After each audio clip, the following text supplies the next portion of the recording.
새벽빛 묵상, 요한계시록 15장 1절에서 8절. 요한은 또 보았습니다.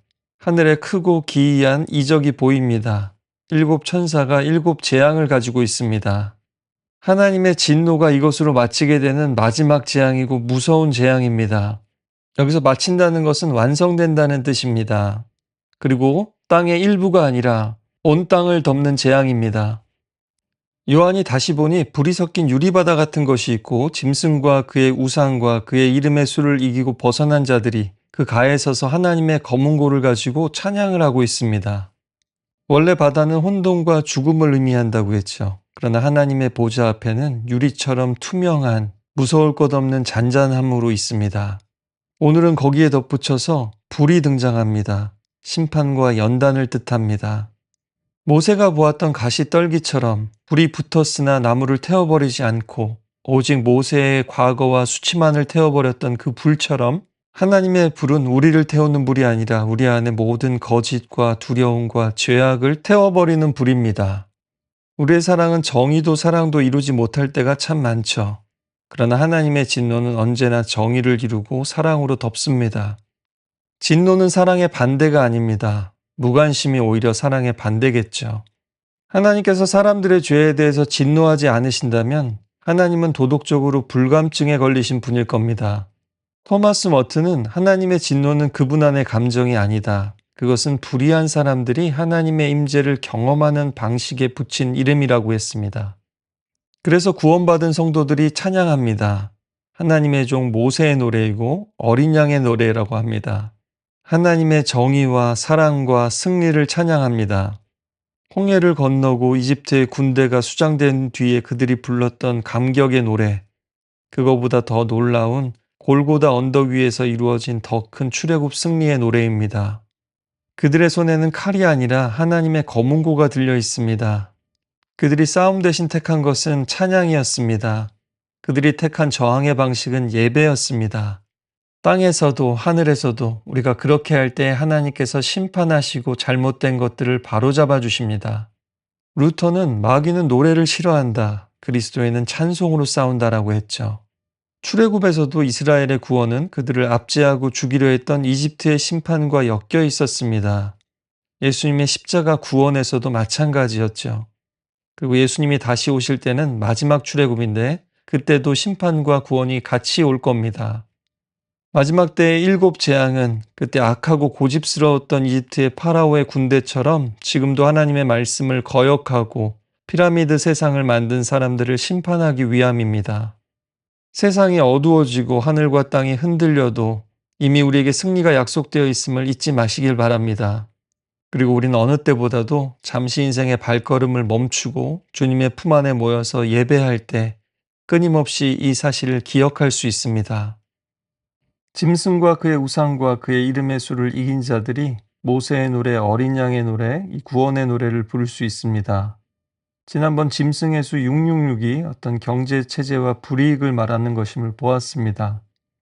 마찬가지로 성경에서 공중의 권세 잡은 자, 정사와 권세와 어둠의 세상 주관자들이라고 표현할 때는 사탄이 정치, 경제, 사회, 문화, 종교, 철학, 이념, 또 트렌드 속에서 때로는 은밀하게, 때로는 강력하게 역사함을 말합니다. 이것을 간파하고 이겨내는 것이 믿음입니다. 마귀가 예수님께 네가 내게 경배하면 세상을 다스리게 해주겠다고 한 것이 거짓이 아닙니다. 그는 한시적으로 세상을 다스릴 권세를 받았습니다.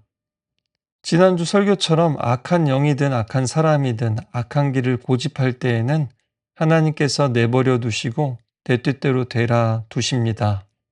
우리는 우리의 생활 속에서 역사하는 악을 분별해내고 믿음의 전신갑주를 입고 방어와 공격을 잘 해서 이겨내야 합니다.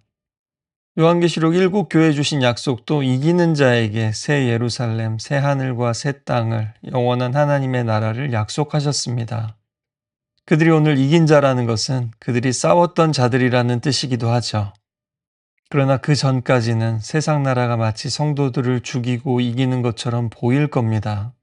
우리가 최후 승리를 확신하며 찬양할 수 있는 이유는 하나님이 크고 놀라운 일을 이미 행하신 분이시고 하나님의 방법이 의롭고 참되기 때문입니다. 하나님의 성품과 그 마음, 그리고 하나님이 행하시는 일과 방식, 그것을 이해하고 경험하는 사람이 하나님의 백성입니다. 하나님은 그런 하나님의 백성을 반드시 구원하십니다. 그리고 모든 민족에서 나온 구원받은 자들이 하나님께 경배하게 될 겁니다. 성전이 열리고 홍해의 노래에 이어서 홍해를 건너 광야에서 지었던 회막이 등장합니다. 하나님과 만남의 장소, 하나님의 언약의 증거가 담긴 언약궤가 있는 곳입니다. 깨끗하고 빛나는 모시옷을 입고 가슴에 금띠를 띤 천사들의 모습은 그들이 예배를 위해 단장하고 나온 것을 보여줍니다. 16장에서 반복되는 쏟다라는 단어는 제사장들이 성전에서 속죄제물의 피를 제단 위에 쏟는 행위를 표현합니다. 그리고 한 생물이 하나님 앞에서 불타는 금대접을 그들에게 줍니다. 이것은 마치 하나님께서 기도를 담아 응답하시는 모습 같기도 합니다. 대접에 가득 담은 진노의 재앙을 땅에 쏟는 것은 하나의 예배의 모습을 떠오르게 하고 있습니다. 7 재앙이 일어나기 직전 하나님의 영광과 임재를 뜻하는 연기가 성전에 가득한 것도 마찬가지죠. 요한계시록은 예언의 책일 뿐만 아니라 예배의 책이라는 것을 잊으면 안 됩니다. 우리의 예배가 하나님의 구원과 심판과 직결되어 있다는 사실도요. 기뻐하며 승리의 노래 부르리, 그 찬양 가사처럼 우리는 예배 올 때 여전히 많은 해결되지 않은 문제가 있고 고난과 고통이 있을지라도 슬픔과 절망을 느낄 때조차도 승리를 노래할 수 있습니다. 우리는 과거의 구원을 기억하며 노래하고 지금 건지시고 보호하시는 하나님을 찬양하고 미래의 모든 구원을 완성하실 하나님을 찬양하는 겁니다. 그러나 지금 세상 돌아가는 뉴스를 보십시오. 여전히 죄와 사망 권세가 왕노릇하는 것처럼 보입니다. 요한의 때에도 그랬고 지금도 마찬가지입니다.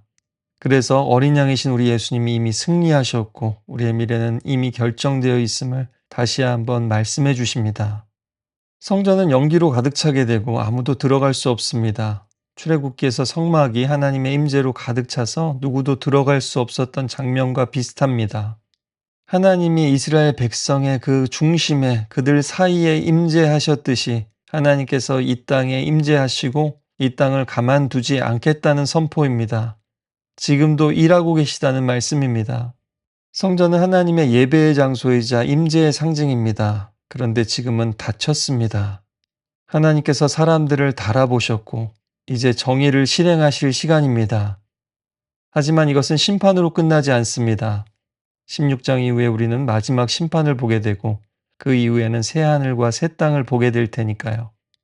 성전의 문이 닫힐 때조차 은혜의 끝이 아니라 그 은혜의 이야기를 완성하시는 시작일 뿐입니다. 성전은 닫혔지만 하나님은 세상을 새롭게 하고 계십니다. 마치 가게를 새로 개장하기 위해서 혹은 리노베이션 하기 위해서 가게 문을 닫아놓은 것처럼 말이죠.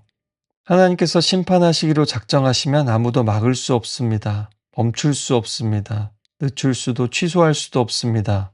회개의 기회는 사라집니다.